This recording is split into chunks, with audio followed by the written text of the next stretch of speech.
on the channel, you asked the questions, I got the answers in our 2025 Q&A Part 1. And the spirit of Ultimate Warrior will run forever!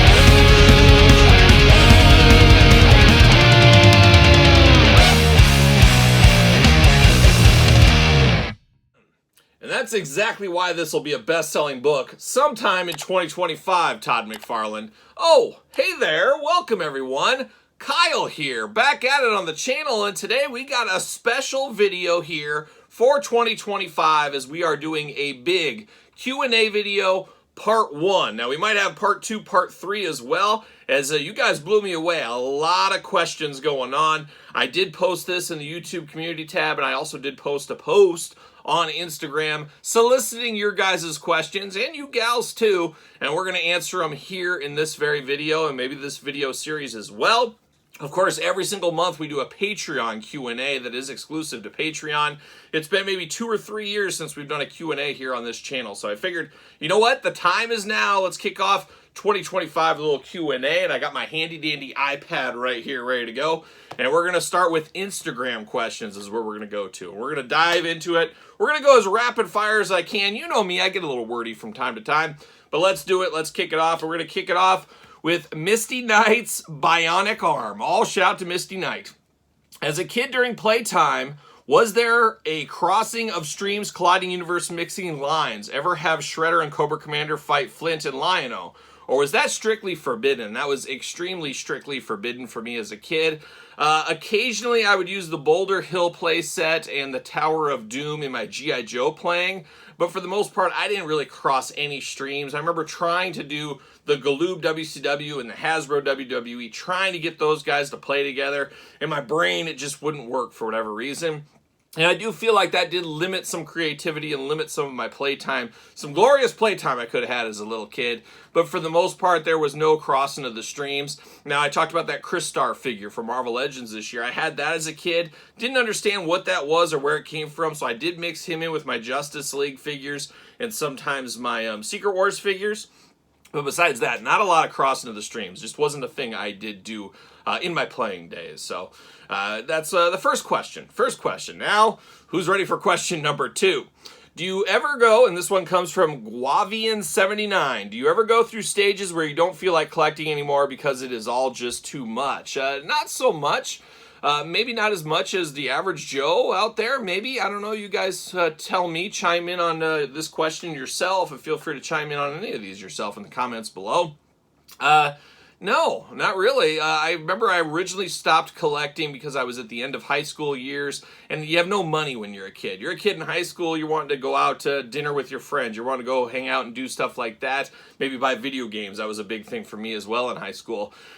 You want to do that kind of stuff, so that's why I wasn't collecting. I've always been a collector, always wanted to be a collector, but obviously we see on the channel so hard to say goodbyes. Every once in a while I'm not feeling a line, but as a whole, I don't ever really feel like getting out of action figure collecting, and truthfully, deep down in my soul, I'm hoping one of these days when I get much older, of course, much older than I am right now, when it's time to go and ease into retirement and, you know, get this house out of here and go to, you know, a smaller townhouse is kind of my goal somewhere. I don't know where that'll be. Maybe on a lake, maybe on a river, maybe in Alaska. Who knows where I'll go? But I would like to have a townhouse and everything will have to be downsized, including my collection. So I'm kind of hoping that when that time start to approaching, that I'll be like, you know, this collecting is not for me anymore. It's time to move on. I'm going to keep my Ultimate Warrior LJN, and then I'm going to move on from everything else. So I'm kind of hoping that feeling hits me 20, 30 years, whatever that may be, when I finally do downsize and all that. But no, don't feel like getting out because it's all too much.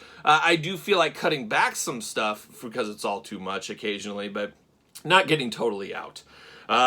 It's Sammy G1 with an amazing question right here. Best mustache, Rakondo, of course G.I. Joe, Bazooka, Dennis Eckersley, or Dr. Mindbender? Oh my gosh. I'm immediately throwing Dr. Mindbender out, so it's going to be between Rakondo, Bazooka, and Dennis Eckersley. Ooh, that's a tough one. That is a tough one. 3 of the all-time Mount Rushmore mustaches for the most part there. Ooh, Dennis Eckersley. I'm going to have to go Dennis Eckersley because he was a real guy, and I'll never forget that flowing stash back in the day. And then, of course, 1989 World Series win. Oh, baby. So I'm going to go with that, but, man, that's close, and that's a hard one. Ask me tomorrow. That answer might change. Figs Diction. Waiting for the MC CM Punk Elite review. Well, wait no more. That is up on the channel. Bill Bartels, is all your figures insured? How much to insure all of them? Well, it is a dicey question, I guess, because your homeowner's insurance, your regular homeowner's insurance will take care of some of that stuff. That is one reason you should do a videography of your collection like I do, or try to do about every year, and take pictures, because if you're going to go to insurance, you got to be able to prove you actually have this kind of stuff. So you got to have a date stamp, all that kind of stuff going on. But yeah, one thing I will do in the future is I'm going to up my policy to a more expensive policy. I haven't done anything like that in I don't know how many years, but obviously my collection has grown, so I need to up that. Obviously, it's tough. It's one of those things. It's like insurance, you hate it because you pay money for it and you never use it, but then the time you need to use it, hopefully it works out. But I know a lot of people, you pay all this money for insurance forever, and, oh, sorry, we're not going to claim that. We're not going to do that. So definitely you got to do that on your own. That's something to look at there. I'm not even sure what I pay for an insurance. I should probably keep closer attention to that. It just automatically comes out of my bank account every month. And I do have that timed in with everything else that I do have as well. But it's not fun. I don't like it. I don't like looking at it. But hundreds and hundreds of dollars a month. How about that? How about that? Random Fig Guy says, how do you afford all this? And what is this? The collection? My wife? I don't know how I afford her. She is very expensive. My kids? How do you afford all of this? I guess, how do you afford all life? Well, you get up every single day and you go to work. And you do a job. And you hopefully have a job you enjoy, and you hopefully have a job that pays you very well for what you do. That's my biggest tip right there. Now, how do you afford all this? It's not like this all happened yesterday. This is a long lifetime of collecting, a lifelong time of working as well. A lot of people don't want to put in the hours. They don't want to put in the grind. They just want everything to happen for them. I am very, very fortunate. I've always had a very strong work ethic, going back to when I was like 12 years old, delivering the shopper, and there was a lawn and leaf garden company, and I would put the little flyer things on door handles and stuff. So I was doing that at 12 years old. And then 14 years old, I got a real job at a grocery store. And I have never been unemployed since that day I turned 14. I have never, for one day of my life, 1 hour of my life, since the day I was 14, not been employed by a company. I worked full-time basically through college. I did 2 jobs through college. I've worked very, very hard to get where I am at, and I've put in a lot of blood, sweat, and tears, many, many years paying dues, and that's one thing, not to get on a soapbox too much, but talking to a lot of young kids, people out of college and stuff, nobody wants to pay their dues anymore. That is a thing of the past. I was very happy when I got out of school. I said, man, if I could just make $30,000 a year. If I made $30,000 a year, I'd be living that dream. And guess what? I made less money out of college than I did actually before I went to college. I became a department manager of a grocery store when I was still in high school. So I've had a strong, strong work ethic that is carried over in life to everything I do. You guys see this channel. I post 4 videos every single day, even more on Patreon. There's not that many hours in the day. I got a wife, I got 2 kids, I got dogs, I got a home, I got upkeep, I got all kinds of stuff to do. I'm not tooting my own horn here, but I always say it when people ask questions, how do you do all this? How do you get it done? If you want something bad enough, you'll find a way. My dad, if he was right here, he'd tell stories about me as a kid saying, well, Kyle, if you want this, you're going to have to do that. You think I did that? I did that. I did whatever it would take. I remember wanting action figures as a very small boy. I would go to construction sites with a bag, and I would collect pop cans to take back for 5 cents. So I have always been very, very driven by what I want to do, and right now I want to do this YouTube channel. I enjoy this YouTube channel and everything that comes with it. So that is a way I do afford all this, but I do have a day job that I've worked very, very long for. Many, many years of my life spending working my way up through the ranks to get where I am right now. So that's how I afford it all. It's not like I won the lottery. Obviously, people will say that Matt Cardona Major Pod reel that's out there. There's about 1 million views on that thing now. And so many people in there are posting like, he won the lottery, he's a trust fund kid. Everybody wants to go to just spread you off the table, say, oh, that's how he did that. Nobody ever wants to say, hey, this guy's been working hard his entire life. He's did a life work around his collection to get where he is financially, family-like, wife, all that kind of stuff. So it's one of those things. It's very easy to dismiss somebody because I think a lot of people look inside and they say, you know what, I don't want to do that. Or I don't have the means to do that. Or I don't have the drive to do that. I can't even get out of bed on time to go to work. I've never been late for work, I can tell you that much. Maybe also never missed any school. I never did any of that. So I'm tooting my own horn here a lot, but I do get this question a lot. How do you afford all this? Well, I put in the hours. I work about 60 hours a week at my day job. Then I do a YouTube on all top of this. Plus, like I said, the wife and kids. So if I can find the time, I think anybody can find the time. That's what I'm going to say. So not to toot my own horn too much, but the question was out there. There it goes. Eric Martinez Jr., how much money you spend every month in your figures ballpark numbers? Ballpark numbers? Ballpart? I'm not familiar with that term. I have no idea. I mean, I don't really keep a loose number there. Probably bad for me. I probably should, but I don't know. You guys should be able to add that kind of stuff up. You should see stuff at the table and be able to do some quick math, but I don't know. I would say at least probably $2,000 a month. I would say that's pretty respectful right there.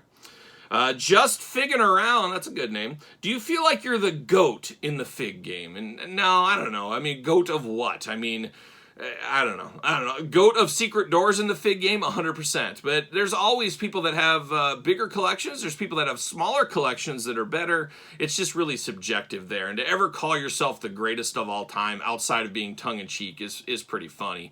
I would say I'm the hardest working guy in the figure game in the YouTube community. How about that? 4 videos a day. I mean, that's crazy. It's too much, really, if you think about it. But I don't know. I'm the GOAT of something. Not exactly sure what. I guess it's for other people to define you as the GOAT of something. It's never for yourself to say, I'm the best, I'm the greatest, I'm all that kind of stuff. Somebody else has to tell you that. And that's how James Brown came to me. Of course, it was like 1993, I think it was. And he put the cape over my shoulders and said, someday this is going to mean more than it means right now, Kyle. There's a guy named Lando Calrissian. I said, I'm familiar with Lando. I've watched Star Wars since I was a kid. He goes, just think of Lando and think of the hardest working man in show business myself. I'm not going to be here forever.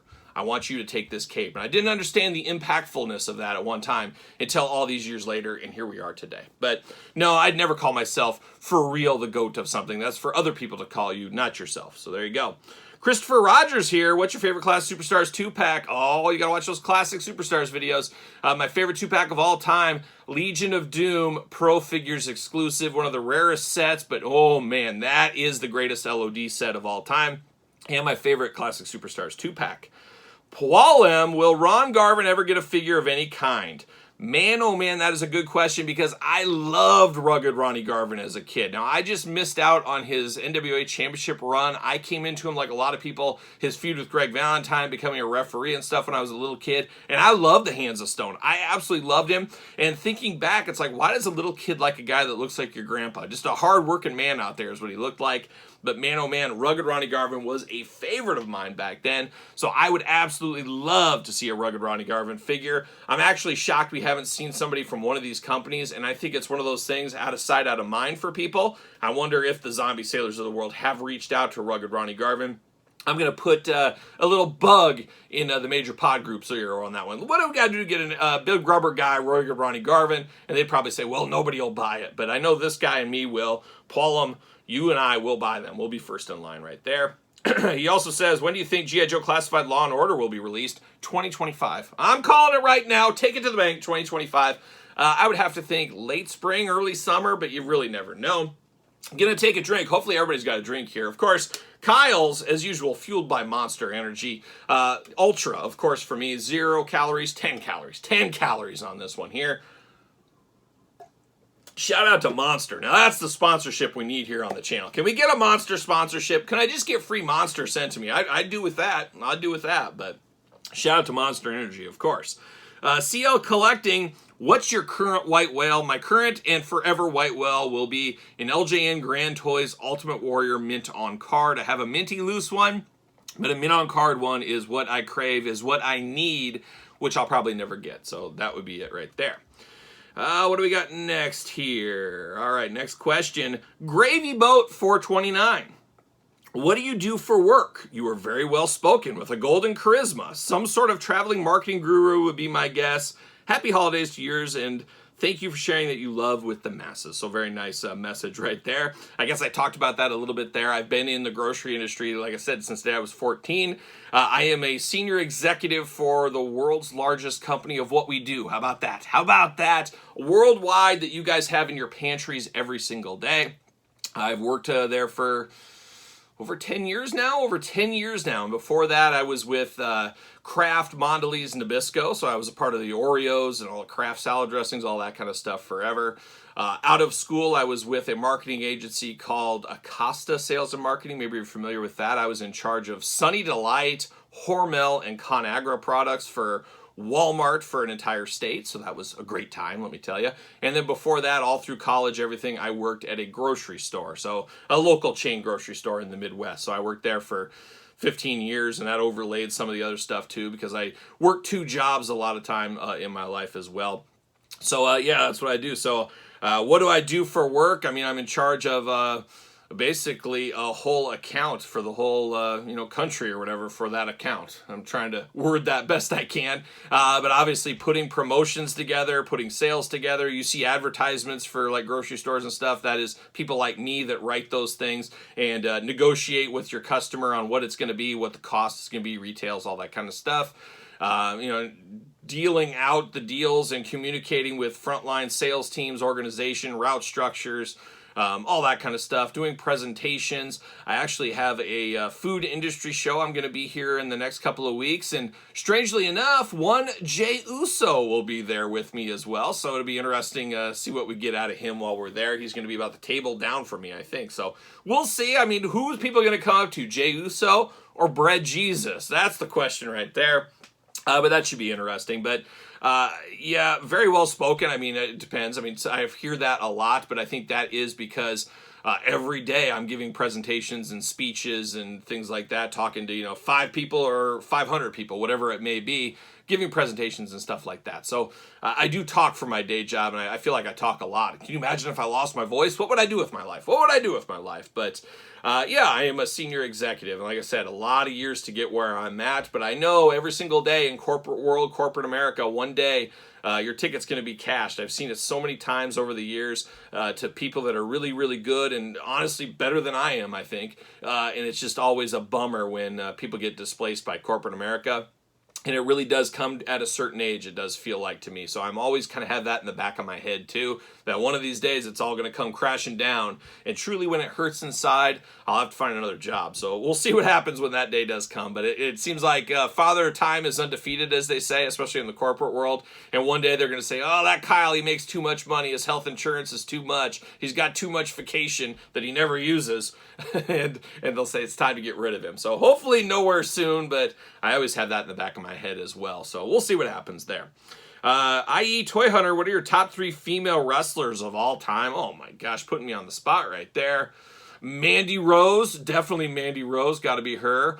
Who else did I like? Gosh, these are always hard questions. I'm trying to look at my female figures here for some inspiration. Mandy Rose. I don't know. I don't know. I'd have to really think about that. Trish Stratus for sure. Mandy Rose, Trish Stratus. Do I have a thing for blondes? Maybe my wife should dye her hair blonde. I don't know. Always enjoyed those two. Charlotte Flair's not bad, as far as in-ring work and stuff like that. And I guess she's also a blonde, so Kyle likes blondes apparently. I don't know. I'd have to sit there and think about... Oh, are you kidding me? How did I forget this one? Scratch Charlotte from that. Maurice, the all-time greatest. Maurice is my all-time favorite. Maurice, Mandy Rose, Trish Stratus, the holy trinity of female wrestling right there. How about that? Let's see. What's going to happen if one day you decide you don't want to collect figures anymore? Well, the great purge begins and I start selling. Do I go on Whatnot? Do I call a toy company? Do I call jaystoysandgames.com? Use discount code Kyle. Save yourself 15% on in-stock items. Do I say, Jay, come to my house? You guys make me an offer and take it all away. Will I go to toy shows around the country for a couple of years selling my wear? Will I do a big Whatnot? Will I dive into eBay and Mercari? Will I do Facebook Marketplace? Will I just give it all away? Who knows? But that'll happen one of these days. When I say it's time not collecting anymore, I'll figure a way out and I'll get some money back for my collection. A lot of people are like, people always say, these aren't worth anything out of the package, anything like that. It's not worth anything. Well, it's worth something to me. And that's the thing. You take them out of the package, people always forget, hey, I got 20 years of enjoyment out of this Ultimate Warrior figure. I got to look at that thing every single day. There is a value there. So remember that when people argue about your collection being worthless, if you get enjoyment out of it, it's not worthless. It's not worthless. But obviously, could you get what you put into it? Obviously not, especially a collection this size. But I always know, hey, I got so many years of enjoyment out of that. I know that is worth a lot more money than the money I would get in return. This is a passion project. This is something that keeps me sane. Getting on the soapbox once again. But this is something that is just very enjoyable. Brings me back to my childhood. Keeps me focused. Keeps the feet moving forward all the time with a new goal. And that new goal could be as simple as getting that next Elite Series or whatever it may be. So one day I will say that, and I will have to sell it all, and it'll be quite the process, but hopefully it's just a couple of year process where that's all I have to do in life. So we'll see what happens there. Mr. Tang's World Treasures. I don't know if you saw my other question, but I asked you if you ever came home from work and Angie was having a mega WWE event with all of your figures. LOL. What do you think? You think you've seen Angie on this channel? Do you think she would ever sit and play with figures? Heck, I don't even play with figures. I pose them and move them around and put them on the shelf, and that is it. But never in a billion years would my wife ever do that. So there you go. Sandman 804. Why is the distribution of the Mattel WWE Superstars line at Walmart so bad? And this is a question I've answered a million times in the Superstars unboxings.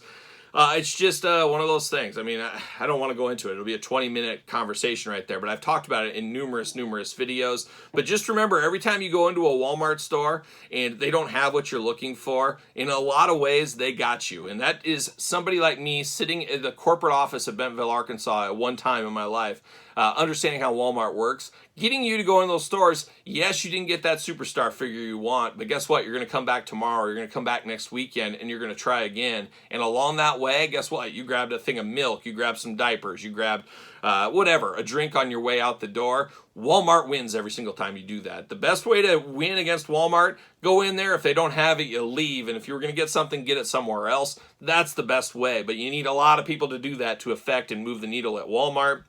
But distribution is tough. Walmart's tough. You think of the net system for everything that goes through. Walmart stores, they get it right off the truck, right off the cargo ship. They start shipping it out to you. Walmart gets it off that cargo ship. It's got to go to 50,000 different distribution centers, so it's got to travel. It's got to get sorted. It's got to get placed. And guess what? There's backups with old figures. It gets put in there, put on there. It's just such a wild web of destruction and mass confusion at Walmart in the distribution center. So that is one of those things that is just, you're not going to be able to get around that. There's just so much going on with Walmart at all times. That's one of the biggest issues of the Superstars line, among many other lines from Walmart. So there you go. There's Mr. Tang's World. There was the original time he asked that question. No, Angie's never playing with my figures. Not today, Jackass. Kyle, if you're just getting into this collecting game today, where would you start?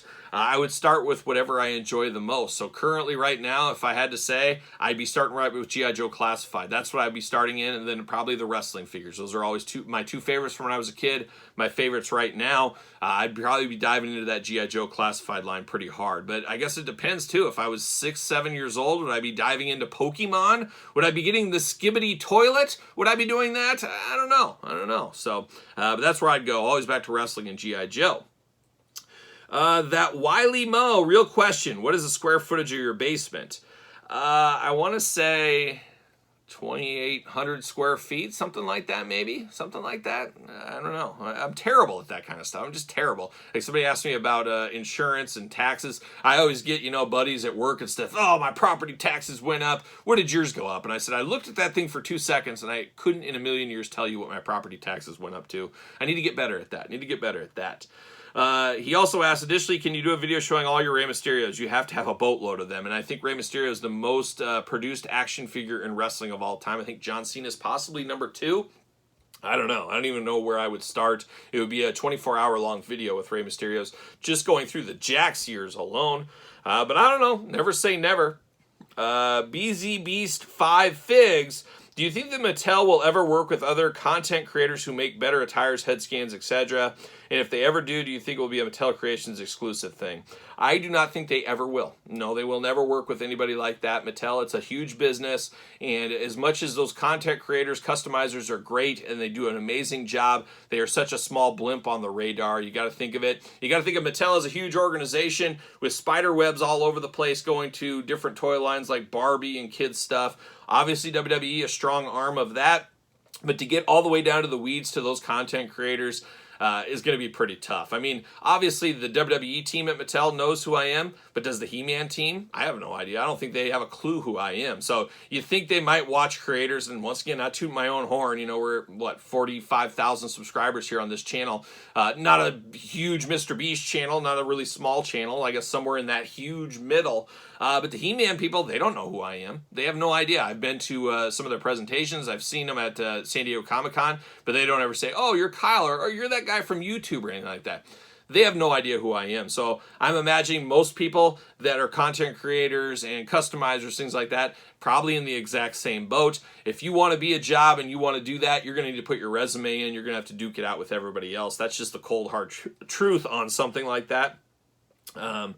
But it would be cool to do, but it's just never going to happen. And then even if they worked on them on the side, there's the legalities of it all, and you almost got to work for them. So it sounds great in theory because there's some amazing customizers out there, but can you take that customizing that you do in your basement, and just pick on basements here, does that translate to mass-produced items? And I think at the end of the day, a lot of that painted stuff, some of that stuff would actually cost more money, which in turn wouldn't make the suits, of course, at Mattel happy, for example. So there you go. Long answer, short answer, but I just don't ever see it happening. I just don't. But you never know. Never say never, as I say. Chrisomania, how many Elite figures do you have? Every single one that's made, and a lot of doubles. So I couldn't even tell you. Couldn't even tell you.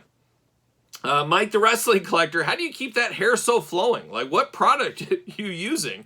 Baby shampoo? That's a good one. That's an original question. And it's funny as I did notice that today. So here's what happens at our house with shampoo and conditioner. So I shampoo and condition my hair every single day. Apparently they say you're not supposed to shampoo your hair every single day, but I feel weird if I don't. And it feels like it gets a little bit greasy. Not crazy greasy where it looks greasy, but to me it feels greasy. And that's probably just because I've shampooed my hair every single day my entire life and conditioned. So I shampoo and condition. But as far as product, I could care less, and I just get whatever my wife uses. Now, my wife, she loves stuff. She loves lotions and makeup and hair care stuff. She loves that stuff. That is her thing. She loves nail polish. She loves all that kind of stuff. Well, you can imagine she buys a lot of different hair stuff for her hair, and she'll try a shampoo and conditioner, and she'll immediately say, oh, this is horrible stuff. Here, you take it. So then I have to use up all the stuff she doesn't like. So she's like the first guinea pig, finds out if she likes it, most of the time doesn't like this new stuff, and then I end up with it. So I guess it's me every month or so getting a new shampoo and conditioner in my hair, mixing it up, keeping it guessing, I guess is what that is. But that's her thing, and I didn't like this one. You take it, you use it, and I could really care less as long as my hair's clean and smells good, respectable. So that's what it is. So I'd have to ask my wife. I think it's like Dove something this time go around. So shout out to the Dove Corporation.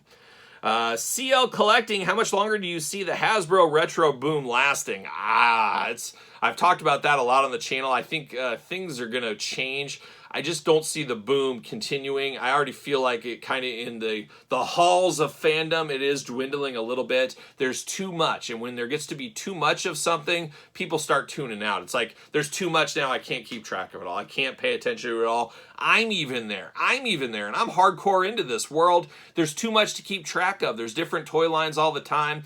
It's just too much, and it's too much for my bank account, too. I've decided this year I'm going to have to be a little bit more selective in the retros. If I could see anywhere I have to dial some things back, that's probably where it's going to be. I hate to do it because I love to collect all this stuff. I love to check it out.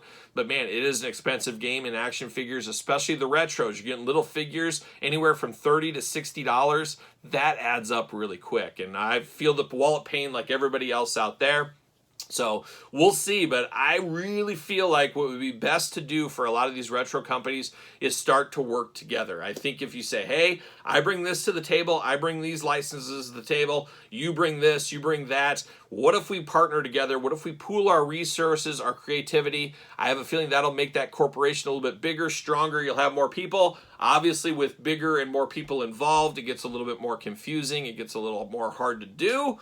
I understand that as well. It's kind of like this channel. I would love to have a partner. I'd love to have Todd McFarlane over here every single day. I would love to have somebody to do some banter with. But you know what the problem is? Most people in the world don't have my work ethic, and they won't say, okay, guess what? No matter what we do, 10 p.m. Wednesday night, we're recording, and we're going to do it 52 weeks a year.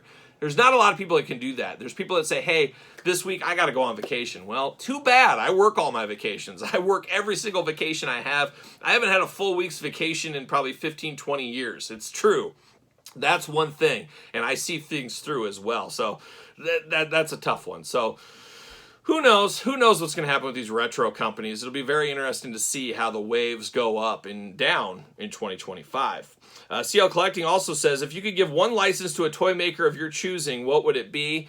Well, it's out there. I don't know if it's going to happen. We'll see, but it is the Cops and Crooks line. Cops and Crooks, the 80s staple, toy line and cartoon. I always wanted to collect. I never had one of the figures. I don't even know if I've ever handled one of the figures, but I wanted them so bad, but my dad was right. When I was a kid, he says, Kyle, how many lines can we collect? You're into your He-Man. You're into the Star Wars. You're into the Ghostbusters. You're into the G.I. Joe, the wrestling. We're not doing this Cops and Crooks thing unless something else goes. And I'm like, oh, I can't get rid of one of these. So I passed on Cops and Crooks. But man, oh man, get me Cops and Crooks. And supposedly Fresh Monkey Fiction is going to do it.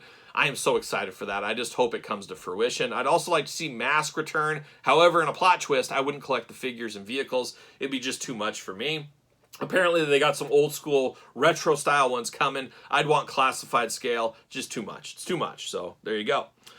What music figures do you want for your collection? Oh my gosh, give me every member of Motorhead for sure. I would love to see the boys in Slayer get some figures. Let's get a Jeff George figure from We Are Harlot, of course, or, you know, his time with Sebastian Bach or Rod Stewart or Eminem or something like that. Let's get a Jeff George. How about a Jeff George, Kyle Peterson 2-pack? We'll get that one in 2025. But music, yeah, those heavy hitters, Motorhead. I would love to see Clutch figures. Not very toyetic, though, I would say. I'd love to see more King Diamond, Merciful Fate. I mean, the Ghost figures are pretty cool. I would love to see a really cool George Harrison solo years figure. I would love to see that as well. But yeah, just keep on keeping on. I hope Super 7 keeps diving down some of those lines. I would love to see more bands with really good figures, not just crappy little figures. Want some really good figures. So we'll see. We'll see. Get fit with Jared. All right. How much rent do you charge Todd McFarlane to stay on the couch? Oh man, it's pricey, but you know, Todd, it's worth it. It's worth it. I've actually cut his rent this year, which is very nice for me to do. I don't know why, Todd. You make more money than I do. I don't know why I'm cutting your rent, but I enjoy the Winty banter. As I said, I enjoy Todd over here. John Too Clumsy, do you think Mattel should do a John Cena 3-pack celebrating his career like how they did with the 40th anniversary Hulkamania 3-pack? 100%. Now, I'm not the biggest Cena guy, and I think it's just because of the age bracket I was when Cena rose to superstardom. I enjoyed Cena for what it was. I was there for all those years. Just never my favorite, but there's no question that he's right up there with Hulkamania and many others. I mean, he is The Rock to some kids. He's Hulk Hogan to some kids. He's Ric Flair to some kids. Definitely one of the all-time greats if there ever was one. And, of course, good friend of the channel as well. A good guy, John Cena. So I would love to see that. Give me the rapping John Cena. Give me the heart of John Cena. And then give me the retirement match John Cena. I would love to see that in the future. Slam Dunk 3-pack. DKR 0102, do you think we'll get Macho Man figures again from Mattel? I need that WrestleMania 7 version. I 100% do think he will go through Mattel. So now, some people know this, some people don't. Macho Man has signed and I say Macho Man, he's obviously passed away, as is his brother, so his estate, whatever controls all that, they have signed a deal with a company that also, I think, represents Andre the Giant, the Road Warriors, and others. And it's all a bargaining negotiation. And I think we're seeing this more and more on smaller scales right now with Rick the Model Martel and Tito Santana's, Coco Beware's. They sign with some of the smaller companies out there, get their money from them, figure out the cash finally dried up. Then they go to Mattel, they sign the Legends deal, they get money for 5 years, they get figures. Guess what? Then they go back to the smaller companies, work that circuit for a while, then they'll go back to Mattel. And I think once Macho Man Retro, Madness, Big Rubber Guys, all of that dwindles down and they're done with all of that, okay, well, we've used all the money we could get from over there, because let me tell you, they want money coming all the time. We've got all these smaller companies. We've got all of that done. Now we journey back over to Mattel. I guarantee that's what they're going to do. And I'm sure they would sign a license if they could figure something out. But I have a feeling the Macho Man camp, we'll call it, feels his value is a lot more than it actually is. That is my guess, but we'll see what happens. But I 100% do think, and I think when that day does come, you'll see that one Mattel Ultimate WrestleMania 7 probably fast-tracked. I have a feeling they have a factory or a warehouse. They're all stacked there, ready to go. They're under lock and key for that day, and they'll say, okay, move those out when the day does come. So stay tuned for that, I guess. That guy, IMIK. Love these. Know of a non-chase Smash BRG for sale anywhere? I do not, so I'd check eBay. Official Brett Messer. Which John Cena figure is your favorite? Oh my gosh, it's got to be a Mattel, because so many of the Jakks were so very similar most of the time. You know what? I really like that translucent one. It's pretty cool. I'm going to go, just a quick guess right here. I'm going to go for that NWO one. It's so different. It's so crazy. It's in time. It's just a fun one. It is something different. A lot of times different goes to the top of the list when we get somebody like John Cena, where you get so many of the same figures kind of over and over. So I'm going to go with that one. Being the elite collector, what are your top 5 WCW Mattel figures of all time? Oh my gosh, I'm going to do that. I have to do that as a future top 5. It would be too hard to just sit here and try to think of all that. DKR0102, what 3-4 packs do you think we'll see in the 2025? Thinking Undertaker would be easy to do. Debut purple, maybe with Mass Ministry. Would love a Warrior one, but I don't know about that. Well, we know we got the Roman Reigns and Head Shrinkers, Wild Samoans, there we go, took me a second, pack out right now, hitting Walmarts in some areas. We got the Evolution pack as well. I wouldn't be shocked to see another Ruthless Aggression era pack. I mean, we talked about a Cena pack. I wouldn't be shocked to see a Cena pack at the end of 2025 or maybe into 2026, probably a better guess on that one. I wouldn't be shocked to see a Bloodline pack. I could see them doing that as something big, maybe even a ringside exclusive, something for the holidays I think would be really cool. You get 10 different figures or something. I could see that as a possibility. I don't know. You could always see a Legends pack of something. That could always surprise us. But I don't know. I can't really think of anything. An Undertaker one seems like an easy layup. I could see that happening. Maybe they'd finally give us that Survivor Series, what was it, 93, where he opens up his jacket and he's got the American flag in there. Maybe that would be the place for something like that. Who knows? WEW Event Center. Kyle never answers real questions. What am I doing right now? What am I doing? I am answering questions, and I always do. I don't answer every single one of them, especially when I ask for question of the week over in, of course, the weekly purchases with my wife, because we do one question a week. So I can't answer every single one of them, but I'm answering every single thing I got right here as the time I'm filming this. So he blew his chance here. He could have asked a riveting question, but didn't get an answer there. Bob's Gears. I've heard you mention Jeeps quite a few times in your videos. Is there a car you regret selling in the past, and is there one you plan to or dream of owning in the future? Now, I am a huge Jeep guy, so at one time in my life, I think I owned 14 different Jeeps to my name. A lot of classic Jeeps. I'm trying to see if I can remember them all. I had like an 87 Grand Wagoneer. I had a 74 Jeep J20 pickup truck. I had a 1972 DJ5 Postal Jeep, 2001 Jeep Wrangler, 2006 Jeep Commander. I had 5 different forward control Jeeps, if anybody's familiar with those back in the day. What else am I missing? I don't know. A lot of different Jeeps in my herd, in my collection. Right now, I do have a Jeep Wrangler that's my baby. I worked 1 full year of my life to pay that one off when I was a kid working at a grocery store. I hustled and hustled that year to pay that off, so that's always going to be my baby. I'm going to keep that for my entire life. My absolute favorite vehicle of all time. I know some people are going to say, oh, it's a Corvette. It's a Jaguar or whatever, a fancy car you can think of. Not me. It is the old school Jeep Grand Wagoneers with the wood grain paneling. I had the 87 one I mentioned. That thing rusted away. The winters are rough on them. They capture salt. Oh my gosh.